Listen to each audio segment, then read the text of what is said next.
Welcome back, Thrani. I'm Joe B. Today we'll go over non-thrust joint mobilization techniques that reduced my patient's swayback posture and improved forward bending motion. Let's dive in.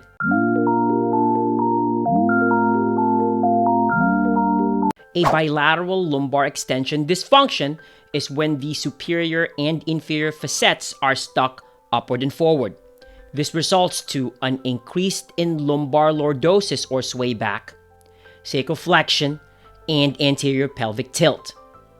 The cause of this can be due to weakness of the abdominal muscles, increased body weight, and prolonged lordotic, seated, or standing posture. A bilateral lumbar extended dysfunction can bring about central aching low back pain with tightness and without any tingling sensation or numbness down the legs. The assessment for an extended lumbar vertebrae or lumbar hyperlordosis or swayback posture in this animation, we will assume that it is the L5 that is stuck in extension. There are two types of tests that determine lumbar asymmetry: the seated lumbar flexion test and seated lumbar extension test.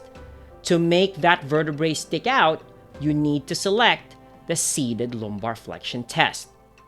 The patient is in short sitting position, feet flat on the floor, arms across the shoulders. The therapist will be behind the patient. The iliac crest will be palpated first by the web space of the therapist's hands. Then the dominant hand thumb will reach across to arrive at the L4 spinous process. From there, the thumb goes down to the next inferior spinous process, which will be L5. Afterwards, the thumbs move 2 finger breadths laterally to arrive at the transverse processes, which will be the major landmark to palpate to determine the presence of an extended lumbar vertebrae. The patient is then asked to slouch for lumbar flexion. When doing this assessment, always start by palpating the L5 first, then go superiorly until you arrive at the L1 to finish all the lumbar vertebrae.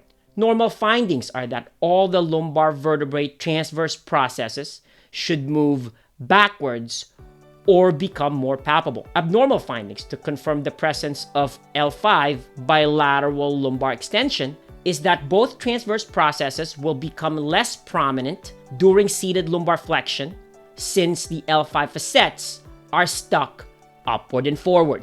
For instance, your L5 has the bilateral lumbar extension dysfunction, then the treatment objective is for the L5 to improve its individual flexion motion, and this can be attained through non-thrust joint mobilization of the above vertebrae or L4. The patient is in prone position, arms at sides and legs uncrossed. The therapist's dominant hand pisiform bone palpates the L4 spinous process, and the left hand reinforces. To provide a posterior-anterior vertebral force on L4, the therapist leans the body weight towards the hands and can oscillate from there for 30 oscillations for 3 reps, progressing to holding it for 30 seconds hold for 3 reps. To relax the lumbar extensors and assist in reducing lumbar hyperlordosis or swayback, a lumbar erector spinae muscle release can be performed with patient in prone and therapist on one side. The iliac crest is palpated first,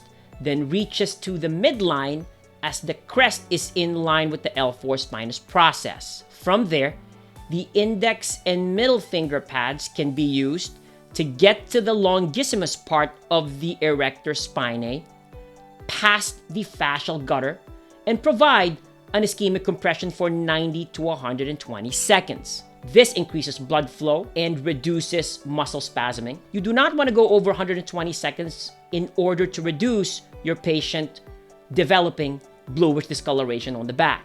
To relax the lumbar extensor, specifically the multifidus, the patient is still in prone and the therapist still on one side. The iliac crest is palpated first, then again reaches to the midline as the crest is in line with the L4 spinous process. From there, the index and middle finger pads can be used to get to the fascial gutter in between L4 and L5 and provide an ischemic compression for 90 to 120 seconds. This increases blood flow and reduces muscle spasming. For the exercises, a quad rocker active range of motion exercise can be done for 1 to 10 reps, progressing to a prayer stretch for 30 seconds hold, 3 reps. So do you want to learn how to improve trunk backward bending motion? If so, then watch this next video. Thank you so much.